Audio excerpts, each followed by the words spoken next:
오늘 저희들이 이제 인물 연구 마지막 요셉 함께 나누려고 합니다. 요셉의 생애와 함께 하신 하나님, 또 요셉의 변화되는 과정을 통해서 또 우리들이 교훈을 얻을 수 있는 시간 되게 축복해 주옵소서. 예수님 이름으로 기도합나이다. 아멘. 자, 오늘 우리 요셉 할 차례죠. 요셉 그림 한번 보고 갈게요. 이게 요셉을 찾으면 제일 많이 나오는 그림이거든요. 요셉이 이제 젊은 나이에 국무총리가 돼서 이렇게 봉을 들고 있고 밑에 서기관 하나 딱 앉혀놓고 이제 예? 예, 좀 그렇게 그렸더라고요. 왜냐하면 성경에 요셉이 용모가 뭐 아름답고 그랬다, 보디발의 아내가 막 유혹을 받는 장면에 그렇게 나오니까 예뻤다고. 근데 저는 좀 이해가 안 되는 게 머리가 자랐을 수도 있겠네요. 왜냐하면 그 노예들은 머리를 빡빡 깎잖아요. 그리고 다 깎아요. 실제 파라오도 그 머리가 빡빡 깎아요. 거기는 습기 차고 덥기 때문에 이가 끓고 해서 온몸에 털을 다 밀어버립니다. 예, 그 옴도 있고 막 이래가지고, 그래서 이거는 서양 사람들이 멋있게 그린 거고 실제로는 아닐 거라고 저 생각을 해요. 넘어갈게요. 자, 이건 이제 요셉이 자기 형들을 만나가지고 이제 제외하는 그 장면. 예, 잘 그린 것 같습니다. 어떻든 이 무늬가 셈족 무늬의 옷이 요셉하고 좀 다르죠. 자, 요셉 이야기 한번 들어갑시다. 요셉 이야기는 창세기에서 분량이 굉장히 많아요. 앞에 출생, 성장 다 빼고도 요셉 이야기만 39장부터 50장까지를 할애하거든요. 그럼 족장들의 생애가 12장부터 시작한다면은 요셉이 족장들 중에는 가장 많은 분량을 차지한다고 보고, 특히 우리가 볼 때는 이제 하이라이트 뭐 클라이막스가 다 끝난 것 같은데 뒤에 길게 막 얘기 나오잖아요. 뭐 야곱이 뭐 축복기도 했다, 이런 내용들이 사실 우리에게는 중요하지 않을지 몰라도 이스라엘 사람들에게는 굉장히 중요한 것을 시사하고 있다. 그래서 언제나 우리가 성경 읽기 할 때 기본이 성경에서 분량적으로 많은 지면을 할애하는 것은 중요하게 그들이 취급했다는 걸 우리가 알고 있으면 된다. 뭐 이런 내용이죠. 자, 이게 요셉 이야기는 모세가 마지막에 유언할 때도 또 그렇게 나옵니다. 그러니까 야곱의 유언과 거의 그 메아리 비슷한 그런 성격으로 모세가 또 유언을 하죠. 요셉의 지파에 대해서. 또 여호수아가 또 요셉의 유고를 세겜에 가서 장례를 지냈는데 그 세겜이 바로 야곱이 돈 주고 산 땅이라 그랬어요. 그러니까 이스라엘이 가나안 땅의 영유권을 주장하는 근거인 그 땅에다가 요셉을 묻었다는 것은요, 요셉이 야곱의 승계자라는 거죠. 이런 걸 생각을 좀 하셔야 됩니다. 우리가 생각할 때 무슨 소리냐, 야곱의 집안은 유다가 해서 그래서 예수님까지 가는 거 아니냐라고 하지만, 그 거꾸로 그 뭐라 그랬잖아요. 어떤 우리 뒤에 생긴 것들을 앞에 얘기하는 그런 연대기적인 그런 착오, 이런 것들로 해석을 하는 거고요. 실제로 창세기부터 역사서로 쭉 내려가 보면은 나중에 우리 얘기하겠습니다만은 뭐 여호수아, 사무엘, 여로보암까지 계속 내려가면서 에브라임 지파가 족장권을 계속 물려가는 걸로 그렇게 우리가 되어 있습니다. 어떻든 하나님의 뜻은 언제나 또 중간에 바뀌는 거니까요. 사람이 내려가던가 하고 또 하나님 하시는 거 다르니까 그럴 수 있어요. 넘어갑시다. 자, 요셉은 특별한 아들로 출생했습니다. 원래는 야곱의 11번째 아들인데 사실은 야곱이 사랑했던 라헬에게는 첫 아들이고, 그리고 야곱과 라헬이 결혼한 지 14년 만에 태어났죠. 특별한 아들이라고 하는 것은 이 요셉의 출생을 통해서 라헬의 열등감이 치유가 돼요.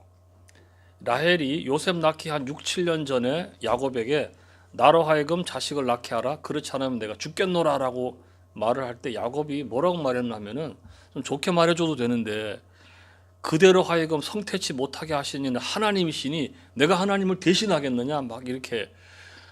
야곱도 그때 좀 굉장히 좀 피곤했는지 그냥 이렇게 막 쏴붙였어요. 그러지 않아도 정말 죽고 싶더라고 자식을 못 낳아서 그런 아내에게 그렇게 말을 했을 때 라헬은 아, 하나님은 내가 애 낳는 것을 지금까지 막고 계시는구나, 그런 생각을 했을 거 아니에요.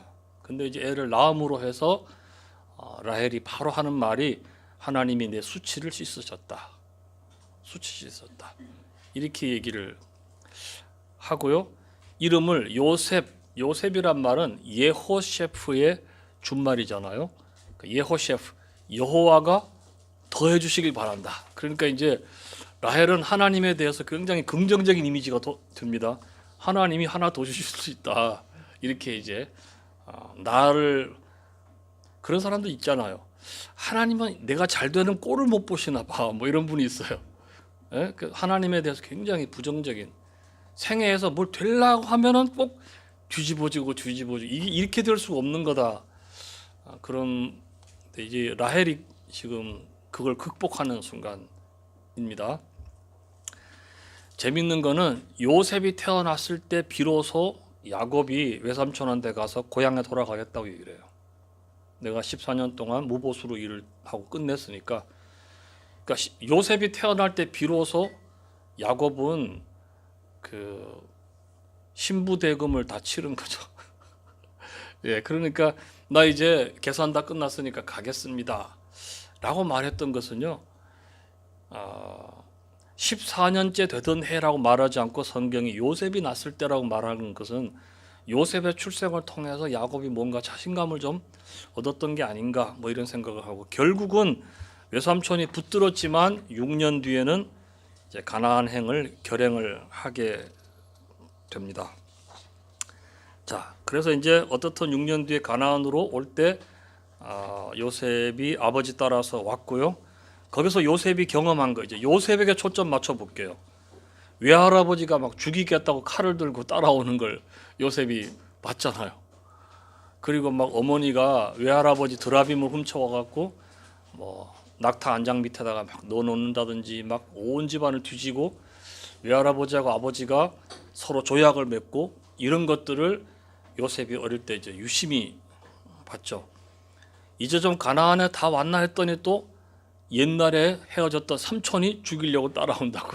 우리 아버지는 죽이려는 사람이 왜 이렇게 많나, 아마 이런 생각도 했을 것 같고요. 또 극적으로 화해하는 모습을 통해서도 많은 걸 아마 어린아이지만 생각했지 않겠느냐. 그리고 가나안에 와서 조금 정착하려고 하는데 형들이 또 살인을 하잖아요. 아버지가 이제 우리 여기 세겜에서 잘 우리 살 거다, 니들도 이웃 사람들하고 잘 지내라, 이렇게 했는데 레위하고 시므온이 세겜 사람을 다 죽이고 그것 때문에 식구들이 거기서 못 살게 되고 베델에 올라가서 이제 회개를 하고 막 그런 것들도 요셉에게서는 막 일생에 잊을 수 없는 사건 중에 형들에 대해서 믿을 수 없는 사람들, 이런 것도 있었지 않느냐 우리 생각할 수 있어요. 자, 이제 어머니가 또 길 가던 중에 죽고 베냐민이 태어납니다. 그래서 베냐민에 대해서 더 애착을 가질 수밖에 없는 게, 같은 어머니에게서 난 형제는 베냐민밖에 없고, 더구나 그 베냐민이 어머니 사랑도 못 받고 그렇게 자라나게 되는 것에 대해서 아마 요셉이 형으로서 굉장한 그런 책임감을 느꼈지 않는가 생각을 해요. 자, 야곱이 항상 채색 옷을 입혔다 그랬죠. 이 채색 옷 아시죠? 히브리어로 파심이라는 거는 색깔 있는 옷이 아닙니다. 소매가 긴 옷을 파심이라고 얘기를 해요. 그러니까 여러분 생각할 때 야곱이 요셉을 이쁘게 보니까 뭐 색동적으로 입혔나 보다 하는, 그게 아니라 파심이라고 하는 거는 채색 옷이다. 저도 알 수가 없습니다. 왜냐하면 우리 한글 성경에 그러면 배옷, 굵은 배옷을 입었다 할 때 왜 배자를 집어넣어요? 말도 안 되잖아요. 그냥 사크인데, 히브리어로 사크, 헬라로 사코스, 자루인데 자루를 배옷이라고, 굵은 배옷이라고. 참, 예. 어떻든 넘어갈게요. 자, 그리고 요셉은 이제 형들의 잘못을 고자질하기 시작합니다. 여기서 유형을 하나 얘기할게요. 오유형의 특징은 외부 세계를 잘 감찰하고 감시하고 그런 특징이 있어요. 그래서 자기가 충분하게 환경에 대한 정보를 갖고 있어야 자기는 안전하다는 생각을 갖기 때문에 그런 외부에 대한 정보 혹은 뭐 시간, 자원, 에너지 이런 것에 굉장히 탐욕을 부려요. 자, 그리고 이제 그냥 슬슬 우선 넘어갈게요. 꿈자랑을 하죠. 꿈자랑을. 여러분, 첫 번째 꿈자랑은 형들한테 하는 거니까 됐다고 그렇다고 치고, 형들하고 갈등 관계 있으니까 해와 달과 11배, 해와 달 해갖고 아버지 어머니까지 끌고 들어가서 아버지보다 난 높다 하니까 야곱이 나무랬다 그러잖아요. 이놈 우리가 진짜로 뭐 너한테 가서 절하겠느냐 이렇게 했다는 것은 뭐 성경이라고 하는 것을 우리가 어떤 교리만 보는 것이 아니라 또 주관적으로 얼마든지 해석이 가능하고요. 요즘 어떤 분들이 그런 얘기 많이 하더라고요. 창조적인 오독이 필요하다. 책을 읽을 때는 창조적 오독. 저도 창조적인 오독을 한번 해본다면은 아버지한테 대해서 좀 섭섭한 게 있었던 것이 아닌가라는 생각이 들어요. 아버지에 대해서도. 자, 어떻든 이제 꿈자랑을 이제 하게 됩니다. 자, 이후로 이제 형들이 요셉에 대한 별명 하나 붙이는데 꿈꾸는 자. 저 꿈꾸는 놈 온다. 그죠? 이제 아버지가 요셉을 심부름을 보내죠. 헤브론에 있을 때 형들이 그 세겜에서 양을 칠 때 아버지가 가서 형들이 잘 있나 보라 그랬어요. 이제 이해가 연결이 되시죠, 이야기가. 세겜은 형들이 살인한 곳이잖아요. 그렇기 때문에 형들이 그 근처에서 뭐 양을 치다가 혹시라도 변을 당하지 않을까 아마 야곱이 걱정을 했던 것 같아요. 그래서 요셉 보고 가서 보라고 했는데 헤브론에서 세겜까지는 80km입니다. 80km 산 그 능선길로 계속 올라가야 돼요. 그러니까 뭐 당연히 하루 만에 못 가는 거고요. 요셉이 뭐 중간에 어디서 잤는지 그런 건 알 수 없지만 어떻든 자기가 받은 사명에 최선을 다해 살려고 갔는데 거기 없어. 형들이 옮겨갔어. 도단까지 거기서 또 25km를 가는. 여기 요셉의 장점, 자기 책임감 이런 것들 우리가 좀 볼 수가 있고요. 형들이 요셉이 멀리서 오는 걸 보고 꿈꾸는 자가 오는도다. 채색 옷을 입었으니까 금방 봤겠죠. 그래서 죽이자는 파. 르우벤은 그냥 구덩이에 던져 놓자 파. 그러니까 팔자 이렇게 돼 있어요.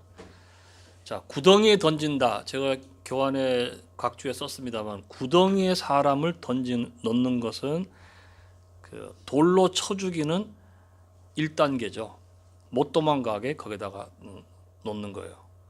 사람을 구덩이에 넣고 죽이는 방법, 물 있는 구덩이에 넣으면 익사시키고요. 물 없는 구덩이에 넣으면은 돌로 던지고 파묻어 버리면 끝나는 거죠.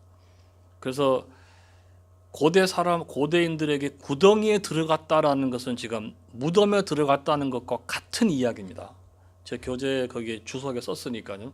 성경에 보면은 수월에 내려가는 자와 같을까 하나이다. 구덩이에 내가 내려갑니다. 뭐 이런 얘기들 하고 예레미야를 마른 구덩이에 넣었을 때 예레미야가 하나님께 기도하잖아요. 저들이 나를 죽이려고 구덩이에 넣었습니다. 그러니까 구덩이라고 하는 것이 나오면 우리는 이제부터 그 시편에 보면 물이 내 머리 위로 넘쳐나다 다 구덩이에 들어갔다 그 얘기예요. 전부 그런 얘기니까 구덩이에 넣자. 근데 사실은 르우벤은 구덩이에 넣었다가 빼주려고 했다고 성경이 그렇게 되어 있어요. 유다란 이름 자체가 뭐 매매하고 관계가 있는지 가룟 유다도 예수님 팔고 유다도 요셉을 팔고 뭐 이렇게 팔잖아요. 아까 제가 이 얘기를 하다가 말았습니다만은 요셉은 꿈꾸는 자인데 신약 성경 보면은 그 마리아의 남편 예수님의 육신의 아버지 요셉도 꿈을 통해서 신탁을 다 받잖아요. 그죠? 그래서 마리아 데려오기를 두려워 말라라고 하는 신탁도 꿈을 받고 빨리 떠나라 헤롯이 아기를 찾아 죽이려는 떠나라 할 때도 꿈에, 갔다가 돌아올 때도 이제는 아기의 목숨을 찾던 자가 죽었으니까 돌아가라 꿈에, 또 위험하니까 올라가라 해가지고 또 나사렛으로 간다든지 다 꿈으로 연결해서 되죠. 그건 이제 마태가 그 요셉이라고 하는 그 이름, 그 이름과 연결시켜서 특히 예수님이 애굽에서 올라오신 것들을 다 그렇게 연결하기 위해서 됐다고 우리가 생각하면 됩니다. 왜냐하면은 그 마태가 호세아서를 인용하면서 애굽에서 내 아들을 불렀다 함을 이루려 하심이라라고 얘기를 하면서 지금 애국과 연결시키거든요. 그래서 지금 그 요셉과 이 요셉을 이미지로 연결하는 그런 것을 생각할 수가 있겠습니다. 그 마태복음에 나오는 그 요셉의 꿈꾸는 얘기는 마태복음에만 나와요. 그 요셉의 독특한 어떤 이야기라고 생각하시면 되겠습니다. 자, 애굽에 가서 노예로 끌려갔어요.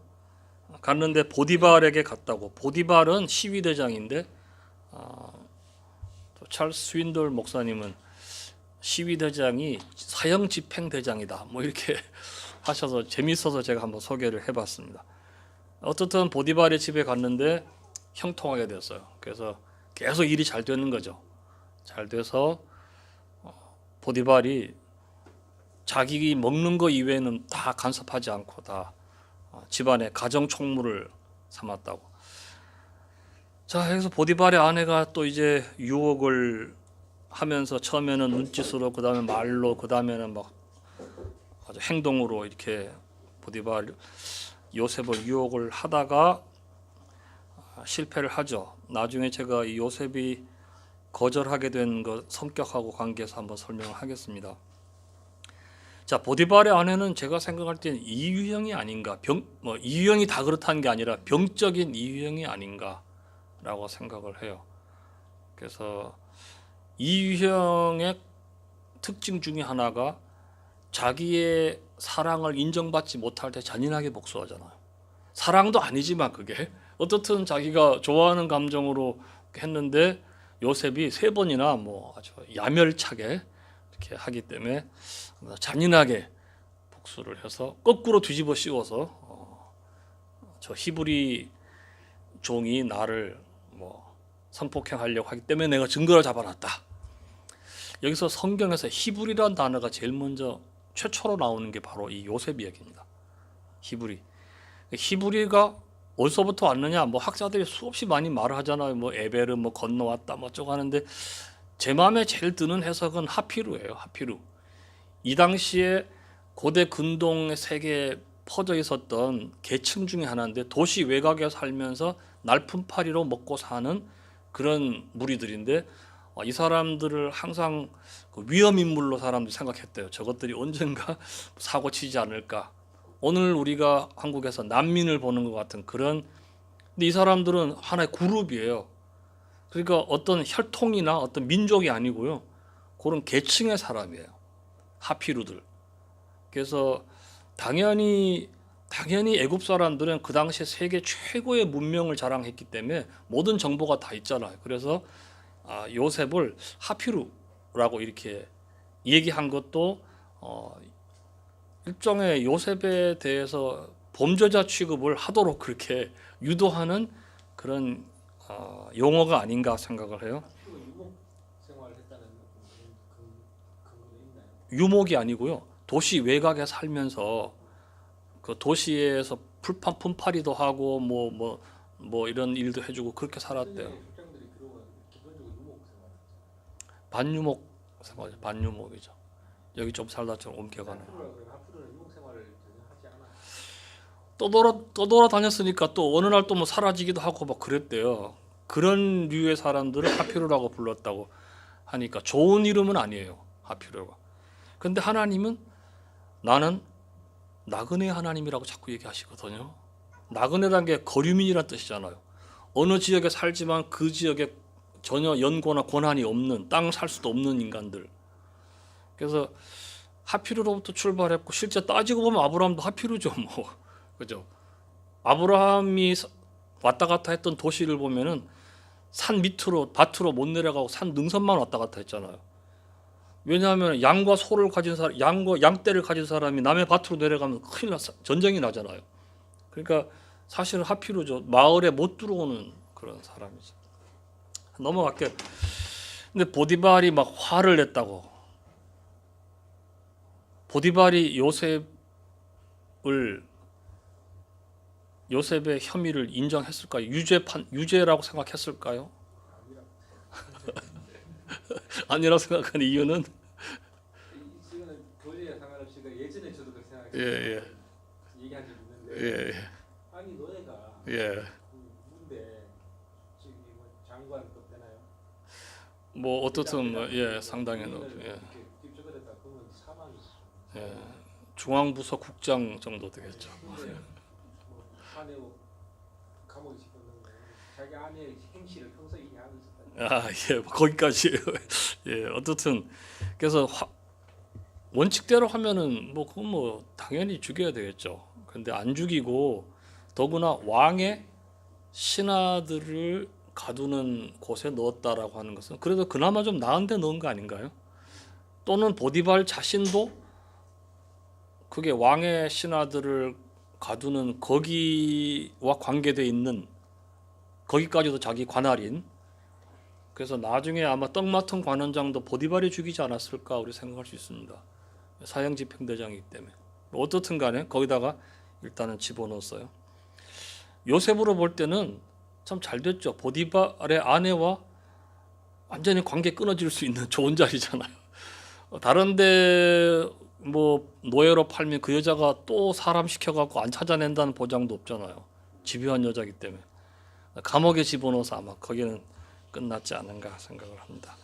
자 거기 들어가서 이제 아시는 것처럼 들어갔더니 간수장에게 또 은혜를 입어서 다 맡기고 막 다 맡겼다고.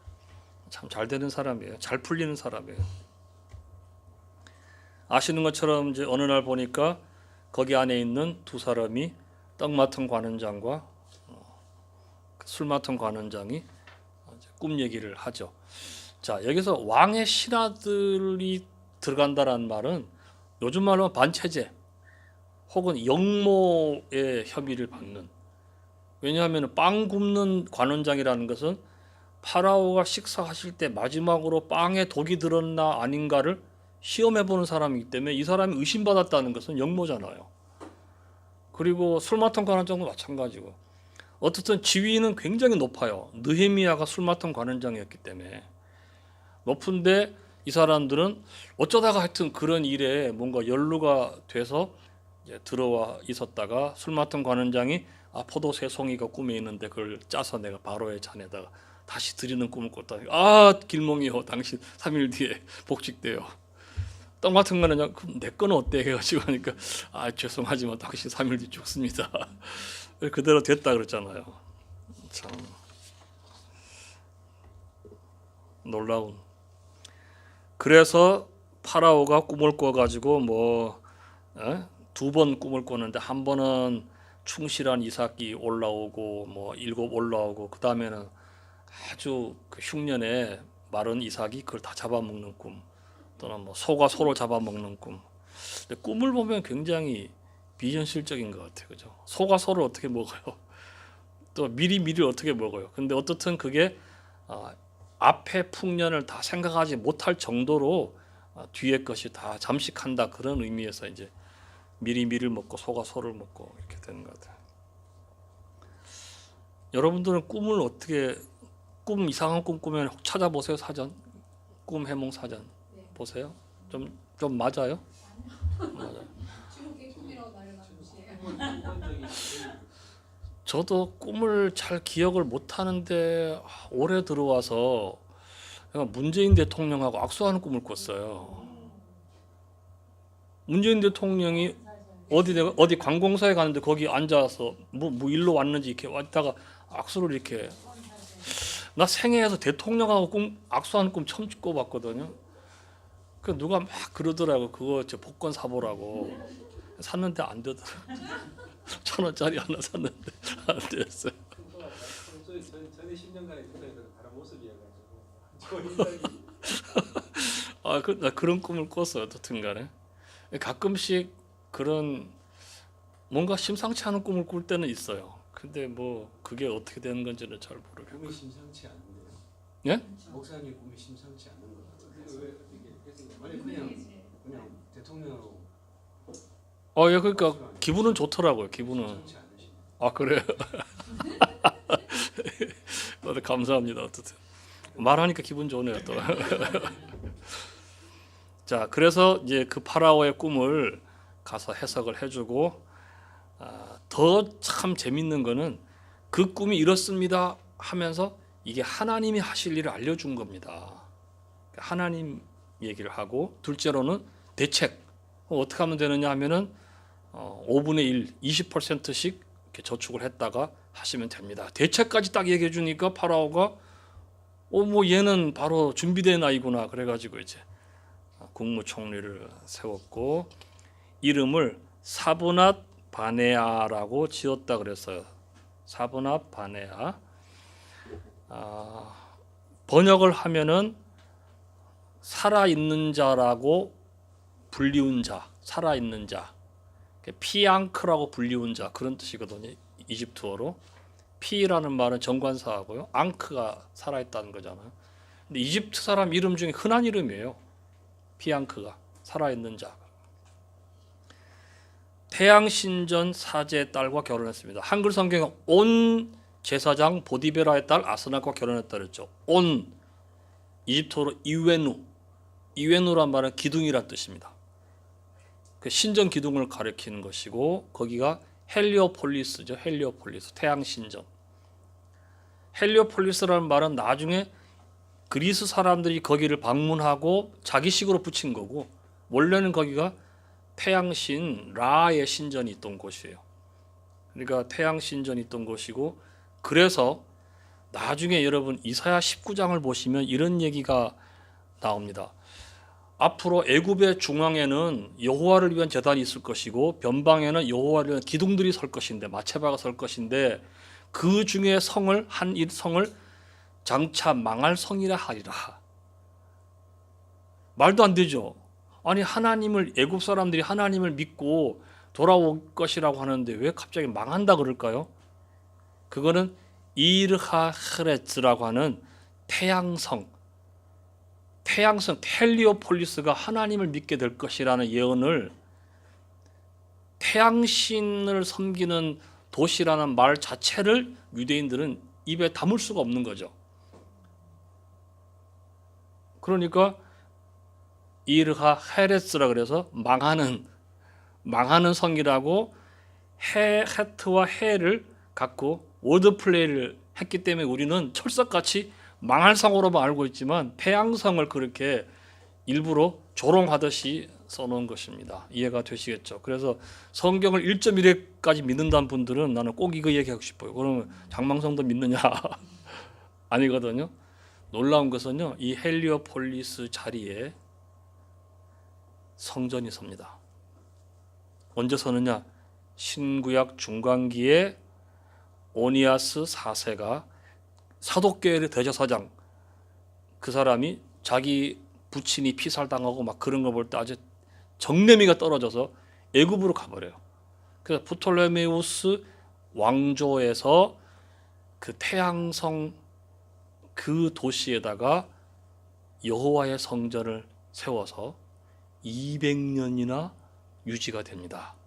그래서 예수님 태어났을 때 그 일행 어머니와 요셉이 간 곳이 바로 그 오니아스가 성전을 세워놓은 그 도시에 가 있고 지금도 그 올드 카이로 안에 있는 그 이름을 탈 예후디 유다 사람들의 유대인의 마을이라고 하는 이름이 있습니다.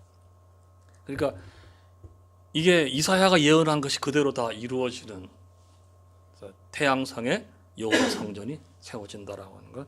자, 어쨌거나 간에 딸과 결혼을 했어요. 딸과 결혼해서 아들을 낳았는데 므낫세. 저는 참 므낫세 이름을 들을 때마다 참 마음이 아파요. 왜냐하면은 왜 므낫세라고 지었냐 하면은 자기가 고생했던 걸 다 잊어버리게 하셨다. 그건 참 좋아. 그래야 되는 거 아니에요. 근데 아버지 집안일도 다 잊어버렸다고. 그러니까 이때쯤이지, 야, 나는 이제 여기서 그냥 사는 거다. 지나간 건 다 뭐 형이고 뭐 아버지고 뭐 다 끝났고 난 이제 여기서 산다. 그래서 므낫세라고 이름을 지었대요.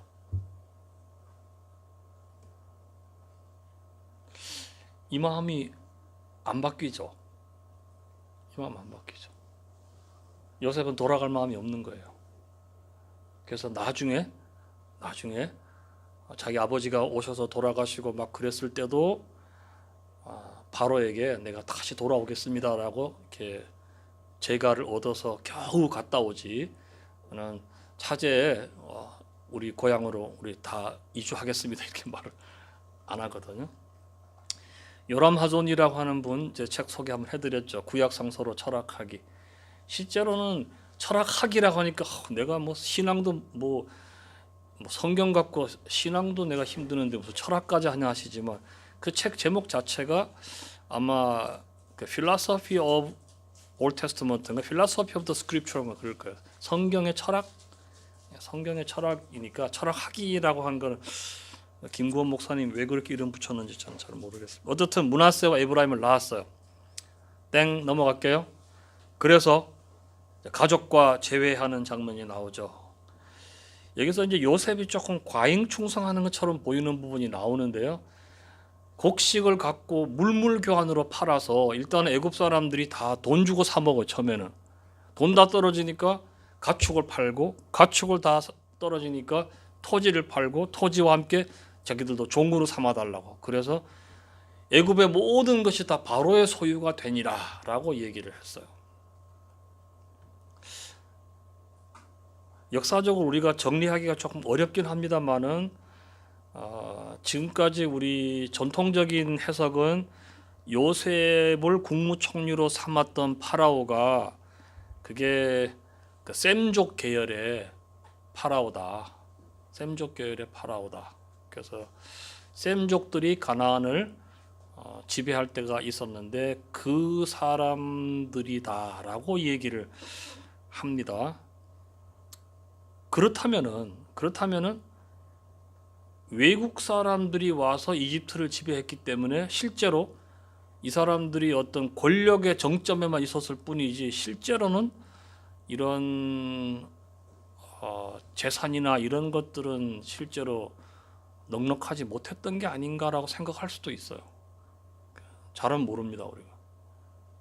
어떻든 전통적인 해석은 그렇게 하죠. 요셉이 셈족이었기 때문에 파라오가 야 같은 우리 족속이니까 국무총리 세우자 뭐 이랬다고 하는 것이 보수 쪽 해석입니다. 자 요셉이 이제 거기서 국무총리 있다가 형들을 만나고 또 형들을 시험하고 자신을 밝히게 되죠. 그 다음에 이제 아버지 모시고 오라고 해서 가는데 우리가 눈여겨봐야 될 부분은 야곱이 부엘세바까지 갔을 때 거기서 하나님 앞에 제사를 드리니까 하나님이 꿈에 야곱에게 두려워하지 말아라라고 얘기했다는 거 아니에요. 그럼 여러분 하나님이 뭘 두려워하지 말라 하면서 무슨 약속들을 줬어요? 두려워하지 말라 그런 다음 준 약속이 뭐예요? 예? 네가 올라올 것이고 또 요셉이 내 눈을 감길 것이고 내 후손들이 큰 민족을 이룰 것이고 제일 첫 번째가 뭔가요? 하나님이 내가 너와 함께 갈 것이다. 여러분 제일 첫 번째가 뭐냐 하면은 야곱은 하나님을 베델에서 만났잖아요. 베델의 하나님이에요. 그런데 지금 부엘세바가 거기가 가나안 땅의 국경이잖아요. 그 부엘세바 넘어가면 이제는 이집트로 가는 네게브로 이제 들어가게 되니까 야곱은 거기서 굉장히 두려웠던 것 같아요. 뭐가 두렵냐? 애굽에 가도 하나님이 함께 해주실 건가? 그렇잖아요. 아니면 내가 하나님 만나려면 여기 다시 돌아와야 되는 건가? 그게 제일 큰 고민이잖아요. 두 번째로는 뭐예요? 요셉이 내 눈을 감길 것이라 그 말은 아니 형제들이 많은데 왜 하필 요셉을 생각하고 있어요? 그게 뭐냐면 마지막 임종 때 자기를 승계할 아들이 자기를 눈을 감겨주는 것. 그래서 요셉을 이미 요셉은 내 족장권을 승계할 자라고 하는 생각을 아마 있었던 것 같아요. 또 한 가지는 내 후손들이 많아질 것이다. 생각해 보세요. 애굽에 내려갔는데 애굽은 워낙에 큰 나라고 여기는 지금 70명밖에 안 되는 사람들이니까 거기서 살면서 시집장가고 이렇게 하다가 흩어지고 나면은 이게 아브라함과 이삭과 야곱이라고 하는 이 정체성, 이 가문의 정체성은 없어질 수도 있잖아요. 그러니까 그걸 굉장히 두려워했던 것 같아요. 그러니까 하나님 아니다. 너희 후손들이 큰 민족을 이루어서 하나의 정체성을 가진 집단이 될 것이라 라고 얘기를 해주시죠. 그러니까 야곱이 두려워했던 것을 하나님이 주시는 응답을 통해서 우리가 뭘 두려워했는지를 거꾸로 생각을 해볼 수 있는데 그 결과 야곱은 이제 안심하고 애굽으로 이제 내려가게 됩니다. 자, 그 이후로 이제 야곱이 죽을 때가 돼서 므낫세와 에브라임을 축복기도 해주면서 르우벤처럼 내 아들이 될 것이다. 얘 이후로 태어나는 아들은 아니지만 얘까지 내가 받겠다. 그 말은 배가 상속하겠다는 거예요. 요셉에게. 그러니까 명실공히 요셉을 장자로 지금 인정을 해주고 둘을 올려서 배가 상속을 해주겠다고 얘기를 하고 아시는 것처럼 에브라임에게 오른팔 이렇게 므낫세에게 왼팔 이렇게 해가지고 기도를 해줬대요. 야곱의 유언 제가 다 소개하지 않겠습니다. 야곱의 유언 보시면요 정확하게 이것은 장자에게 주는 축복이에요. 다른 민족과 더불어 싸우고 이긴다 이런 내용들은요 그건 대표가 하는 거지 뭐 그냥 아들에게 하는 게 아니고요. 모세도 똑같은 유언을 합니다. 시간 나시면 모세가 죽기 전에 그 이스라엘 12지파에 대해서 한 유언 중에 요셉에 대한 부분을 보시면 정확하게 야곱이 했던 유언하고 똑같아요. 특히 어떤 단어를 쓰냐면은 가시나무 불꽃 가운데서 나를 만나 주신 하나님을 요셉 지파에게만 이 얘기를 합니다. 굉장한 의미를 두는 거예요. 특히 어떻게 됐어요? 나중에 보면은 하나님이 모세가 죽기 전에 하나님 후계자를 하나 지명을 해 주십시오라고 하니까 하나님이 요수아를 해라. 근데 요수아는 에브라임 지파예요. 이걸 좀 생각해야 되겠죠. 자, 요람 하조니는 이분은 요셉이 너무 파로에게 과잉 충성을 했기 때문에 너무 세상에서 잘 되는 것만 바랐기 때문에 오히려 이게 애굽에서 종살이하게 되는 이게 하나의 어떤 함정이 된 게 아닌가. 그래서 요셉이 그렇게 하지 말았어야 된다라고 얘기를 해요. 자, 요셉의 성격 유형 좀 하겠습니다. 요셉은 6번 날개를 가진 5번으로 보입니다. 우선 간단히 정리한 다음에 제가 시간이 되는 대로 5유형을 좀 아주 심화 학습을 좀 오늘 해드릴게요. 5번 날개는 5번 유형은 되게 가족 안의 불안정 때문에 내면으로 도피를 하는 경향이 있습니다. 요셉 보면 가족 가운데서 항상 형들 가운데서 긴장 속에 살잖아요. 자, 변화되기 전에 요셉은요 고자질하는 자예요. 그리고 자랑하는 자예요. 형들이 아무리 그래도 나는 형들보다 높아. 그걸 대놓고 꿈자랑으로 한번 딱 얘기해 버리잖아요. 자, 그러면 요셉은 어떻게 변화됐겠느냐? 이건 저의 해석입니다. 13년간의 고난이 요셉으로 하여금 그 5유형의 어떤 단점을 극복하고 장점이 드러나게 되는 계기가 됐던 것이 아닌가라고 생각을 해요. 이유가 뭐냐? 5유형은 관계 중심의 사람이 아닙니다. 관계 중심의 사람이 아니기 때문에 5유형이 제일 싫어하는 것 쓸데없는 말 수다 떠는 거 하고요. 결론도 안 나는 토론을 계속 지루하게 이어나가고 화장실 갔다 오면 아직도 그 얘기하고 있고 이러면은 돌아버립니다. 저는 노회에 갔다가도 목사님들이 쓸데없는 소리 막 자꾸 갖고 막 그러면 집에 와버려요. 저는 왜 회비임이 냈기 때문에 나 밥 안 먹으면 되는 거니까 집에 와버려. 문제가 많죠.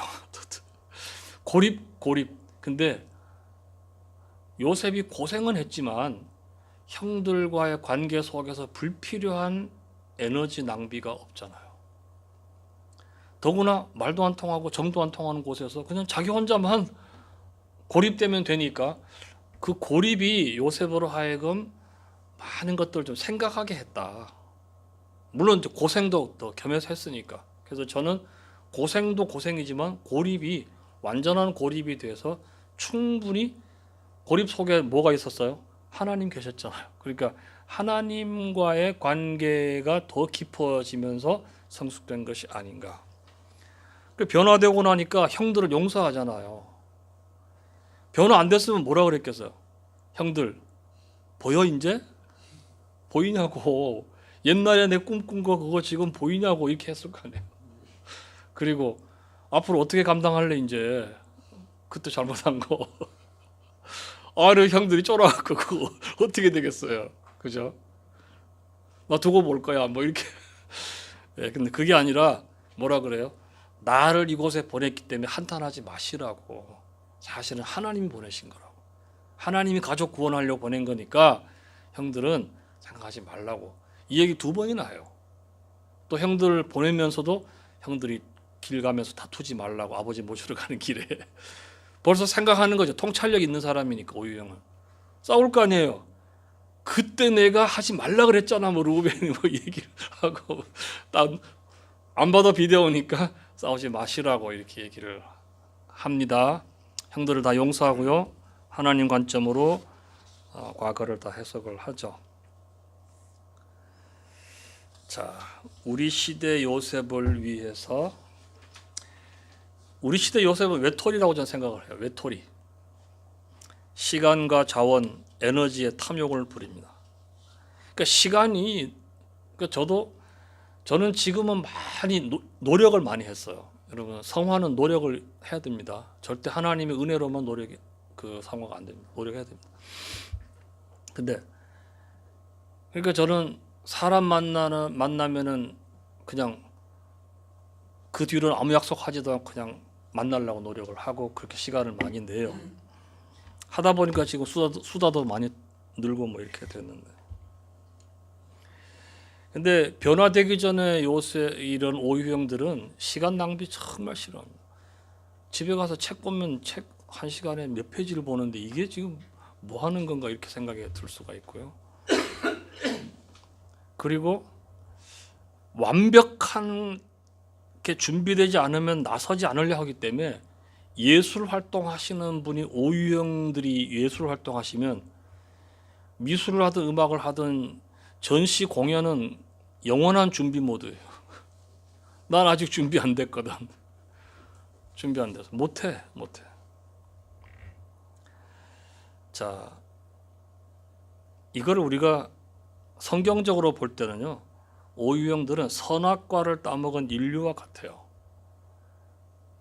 선과 악을 알게 하는 지식나무잖아요. 그 지식을 추구함으로 해서 내가 행복할 수 있다고 생각하는. 그래서 하나님과 동행하는 법을 배우고, 그 다음에는 자신과 직면하는 성찰이 있어야 된다. 늘 말씀드리지만요, 사람이 어떤 행동을 할 때는 그렇게 하는 강력한 동기가 내면에 있습니다. 그 내면을 내가 정말 직면할 수 있다면은, 좀 불교 용어 써서 죄송하지만 그게 견성의 경지라고. 견성, 자기 본성을 보는 거예요. 그거 정말 어렵거든. 제 주변에 이제 사람들이, 청년들도 있고 이렇게 제 주변에 왔다 갔다 하는 사람들, 참 도와주고 싶은 사람들이 참 많은데 제가 못 도와주는 이유가 있어요. 예전에는 보는 대로 다 말했거든요. 그러니까 서로에게 상처가 돼요. 지금은 제가 봐도 얘기를 절대 안 합니다. 본인이 와서 얘기를 해도 제가 얘기를 안 해요. 준비가 안 된 사람은 스스로가 볼 수 있으면 제일 좋거든요. 스스로가. 근데 정말 보면은 너무 끔찍하잖아요.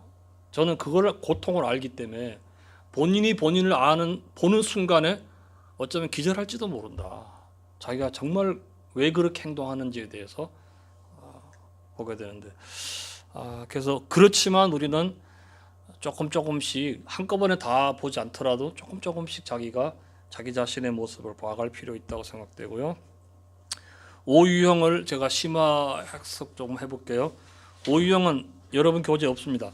탐구하는 사람인데요. 정보와 지식을 추구하고요. 자신감이 없어요.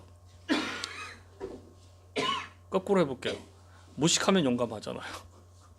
그죠? 용감한 사람은 지식 추구 안 합니다. 자신 있는데 뭘.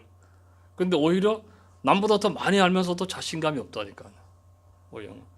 정체성은요, 아이디어와 통찰력으로 소통을 하려고 하고요. 전문가가 되어야만 인정받는다는 생각이 있어요. 어린 시절 가족 안에서 안정감의 부재를 경험했고 관계에서 벗어나 객관적인 사실에 관심이 많아요. 책벌레, 악기 연주, 곤충 수집. 나중에 나이가 들면은 폐품 수집, 리사이클 수집, 그 다음에 뭐 이런 뭐 예술품 수집광 뭐 이렇게 뭘 끌어모으는 쪽으로 많이 갑니다.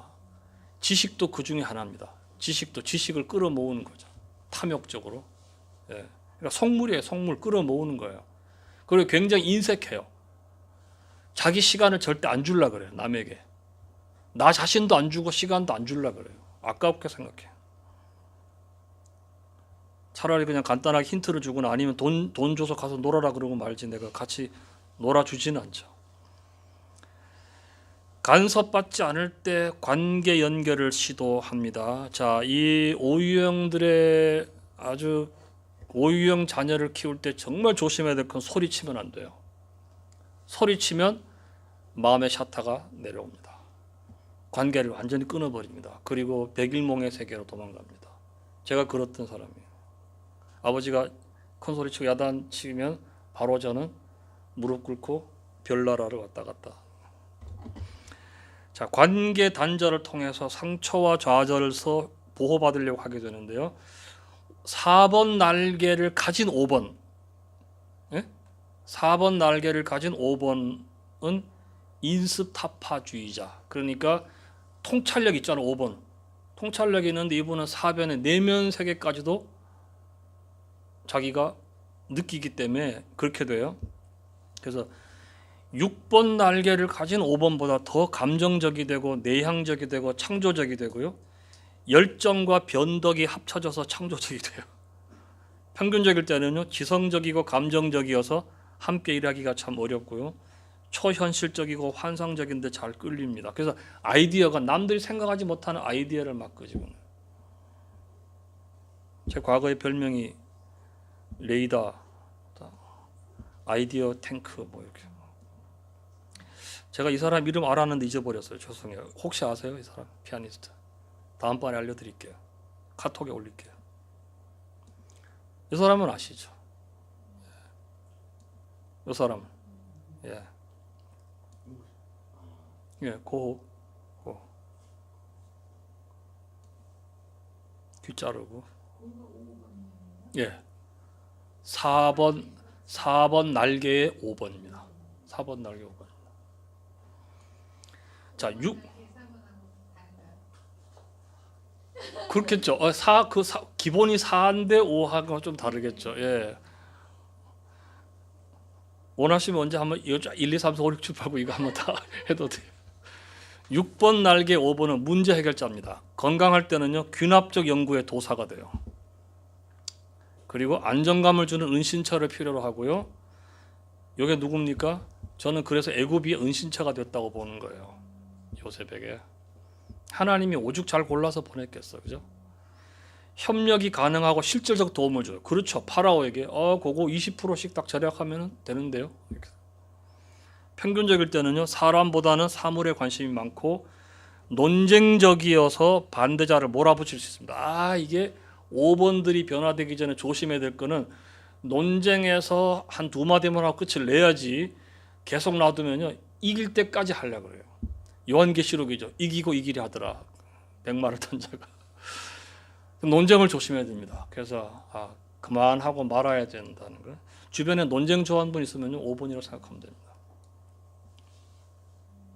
예, 이분 돌아가셨지만 이분도 6번 날개의 5번이세요. 호킹. 예, 이분도 예, 빌 게이츠도 6번 날개 5번. 누군가요? 제인 구달입니다. 제인 구달도 6번 날개 5번이십니다. 참. 또 우리 연하님도 같이 한번 사진 찍고 예, 제인 구달과 같이 앉아가지고 유행 가서. 자, 자기 보존 본능의 오유형들은요 필요를 줄임으로써 독립성을 확보하려고 그래요. 절약하는 거죠. 구두쇠. 능력 밖의 일을 시도하지 않고 프라이버시 침해를 극도로 경계하고 인간관계로 탈진을 해서 재충전을 위한 고독이 필요해요. 그러니까 저 같은 사람은 가만히 비두면 돼요. 가만히 있으면은 저절로 힘이 나서 원래대로 올라오는데 자꾸 찝쩍거리면 괜찮아 그러면 또 맥 빠지는 거죠. 감정 표현에 어려움이 있습니다. 왜냐하면 어렸을 때 자기가 욕구를 부모에게 얘기를 했는데도 아주 갓난장일 때도 그 욕구가 받아들여지지 않아서 내가 부모를 힘들게 하면 안 되겠다라고 생각하고 스스로 욕구 표현을 자제했던 결과일 수도 있어요. 6번 날개 5번은 편집증 경향도 있습니다. 사회적 본능의 오유형은요 전문가예요. 관계 맺으면서 사회적인 은신처를 추구하고요. 오유형 중에 가장 지적이 돼서 공동체 영적 리더가 되기를 원하죠. 건강하지 않은 오유형은 시간 낭비를 혐오하고 극단적이고 도발적인 될 가능성이 있고요. 사회에 대해 냉소적이 돼. 웃기고 있네 뭐 이런 거. 난 다 아는데 쟤들이 왜 저러는지 나 다 알아 뭐 이런 거죠. 감정 표현이 가능하고요.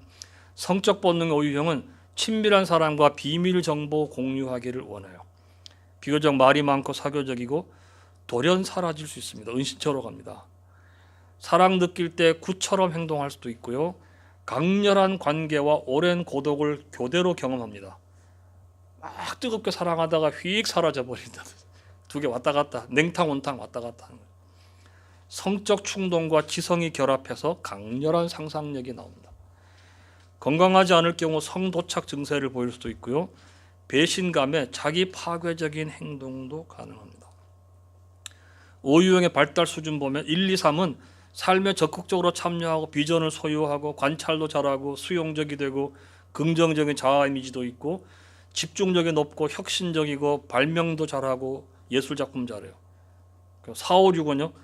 개념화에 능숙하고 더 준비해야 된다는 생각 그리고 초연하며 집중적이고 프라이버시와 고독을 추구하고 극단적이고 반항적이 되고 은신처를 지켜야만 돼. 절대 자기가 가는 아지트는 남한테 공개하지 않는 자기만의. 그러면 7, 8, 9는 어떻게 될까요? 허무적이고 괴팍하게 돼요. 내 자리가 어디야? 이렇게 돼요. 겁에 질리고 일시적인 정신착란 증세를 보일 수도 있고요. 피해 망상 그리고 정신줄 놓고 고통을 회피하려고 할 수가 있습니다. 그러니까 제가 어렸을 때 굉장히 건강하지 못했던 상태. 9까지 내려가 있었으니까 굉장히. 넘어가고요. 스트레스에 대한 반응 5가 7이 돼요. 활동적이 되기 때문에 자신의 고립에 반응하고요. 은신처에 대한 불안이 커지면 7처럼 방황을 하게 돼요. 그리고 자극과 경험을 찾아서 막 떠돌게 돼요. 쇼크 포인트를 넘어서 불건강해지면 자기 파괴의 결론에 이르도록 논리를 발전시켜요. 지적이니까 내가 왜 죽어야 되는지에 대해서 쫙 이제 논리를 만들어 나가는 거죠. 아까 말씀드린 왜곡된 하나님의 형상, 선과 악의 지식나무 열매를 따먹고 하나님처럼 되려고. 그렇지만 선악과 섭취는 지식의 원천이신 하나님과의 분리를 가져오고요. 하나님을 객관적인 지식으로 아는 것과 인격적인 관계를 통해 연결되는 것은 다르잖아요. 그래서 성경 공부가 하나님과의 인격적인 관계로까지 이어져야만 되는 거죠. 하나님과의 관계 회복은 결국 사람과의 관계 회복으로. 저는 요셉이 가나안에 있을 때 하나님을 개인적으로 어떻게 섬겼는지 잘 모르고 거기에 대해서 성경도 침묵하고 있는데 애굽에 가서는 하나님 얘기를 곧잘 해요. 보디발 아내가 유혹을 하니까 내가 하나님 앞에서 어떻게 죄를 짓겠습니까? 라고 얘기를 하거든요. 그러니까 하나님, 고독하니까 하나님 찾는 거고 하나님을 찾으니까 사람과의 관계도 자연스럽게 회복이 되더라. 통합의 방향, 5가 8을 모방하는 것은 바람직하잖아요. 그러니까 8이 통합의 방향이긴 하지만 자기 보호, 약점을 회피하고 관계 대결과 단절, 왜냐하면 극복에 도움이 안 됩니다. 그렇지만 8 유형처럼 신체와 본능적인 에너지를 추구해야만이 돼요. 자기 머리에서 나와서 생명력의 신체로 갈 수가 있어요. 예를 들면 태극본을 하든가 요가를 해야 됩니다. 생각만 계속하고 묵상만 하고, 5유형이 제일 나쁜 게 묵상이에요. 묵상하면 안 돼요. 몸을 움직여야 돼. 몸을 움직여야 돼. 뭐 춤을 추러 가든지 뭐 하여튼 몸을 움직여야 돼. 왜냐하면 몸의 감각을 무시해 버리기 때문에. 그렇죠? 그럼으로써 8유형의 장점인 힘, 의지력, 자신감의 자질을 회복할 수 있어. 자, 세상과 다시 연결되려 하지 마라. 진정한 자신감은 약한 부분을 아는 데서 온다. 생각하기를 멈추고 아이디어를 실천하라. 몸의 감각을 회복하라. 태극권 체조 요가. 내부 세계와 외부 세계의 균형을 맞추라. 마음속의 두려움은 어디로부터 왔겠는지를 생각해 보라. 아, 이거 시간 오래 걸리겠죠. 그렇지만 틈날 때마다 내 속에 두려워하는 것, 이것이 어디서부터 왔는가, 두려움. 그리고 논쟁에서 이기는 것이 왜 그토록 중요한지에 대해서 본인이 생각을 하면서 아무것도 아니다. 제가 참 기억에 남는 장면이 있는데, 제가 어느 교회에 이제 그 청년부 집회를 갔는데 담임 목사님도 오시고 거기 교회 장로님도 오시고 하여튼 왔어요. 왔는데 담임 목사님은 하여튼 논쟁에서 절대로 지면 안 되는 사람이에요. 이겨 먹으려고만 애를 쓰는데 장로님이 참 훌륭하시더라고요. 장로님 자꾸 져주세요. 그런데 어떤 문제에 대해서 논쟁이 벌어졌는데 목사님이 막 자기가 맞다 그러고 하니까 장로님이 아유 그럼 목사님 맞다고 합시다 이렇게 됐어. 그러니까 성이 안 차잖아요. 자기를 맞다고 합시다 그랬으니까 맞다고 합시다가 뭐냐, 내가 맞은 거다. 장로님 틀렸죠, 틀렸다고 얘기하세요. 그러고 막 이렇게 얘기를 반 농담 삼아 막 이렇게 하는 걸 보면서 참 논쟁에서 이기는 것이 왜 그토록 중요한가. 그분도 오유형인데 아직 변화가 안 되셨으니까 계속 이기려고 하는 거지. 중요하지 않잖아요, 이기는 게. 그렇죠? 그런 경우 참 많습니다. 그 인생론 쓰신 카네기가 젊었을 때 그렇게 논쟁을 좋아했대요. 근데 이제 밥 먹는 자리에서 무슨 얘기가 나왔는데 상대방이 틀린 얘기를 한 거예요. 어떤 팩트에 대해서 틀린 얘기를 해서, 더구나 옛날 역사 얘기니까 그건 옳고 그른 게 분명하잖아요. 그래서 몇 번을 이 사람이 카네기가 막 상대방을 몰아붙이니까 자기를 데리고 왔던 친구가 이 식탁 밑으로 발로 한 대 뻥 차더래, 다리를. 그만하라고. 그래서 나중에 물어보니까 너는 논쟁에서 이길 수 있지만 사람을 얻을 수는 없어. 왜 너는 이기는 게 그렇게 중요하냐. 그래서 자기가 그때 깨달았대요. 아, 내가 지금 사람들하고 사귀러 와놓고는 사람을 잃고 있구나. 그 생각하고 돌아섰다는 게 카네기 그 인생론에 거기에 나오거든요. 그런 분들 다 이제 오유형이겠죠. 그러니까 지적이고 통찰력이 있기 때문에 남들이 보지 못하는 것 또는 정확하게 어떤 것을 얘기하고 할 수 있겠지만 그게 논쟁이 돼버릴 경우에는 자칫하면은 사람들에게 상처 줄 수 있고 결과적으로 자기도 또 한 번 더 고립을 경험하는 결과로 갈 수가 있다. 오늘 여기까지 하겠습니다. 감사합니다. 수고하셨습니다. 고맙습니다.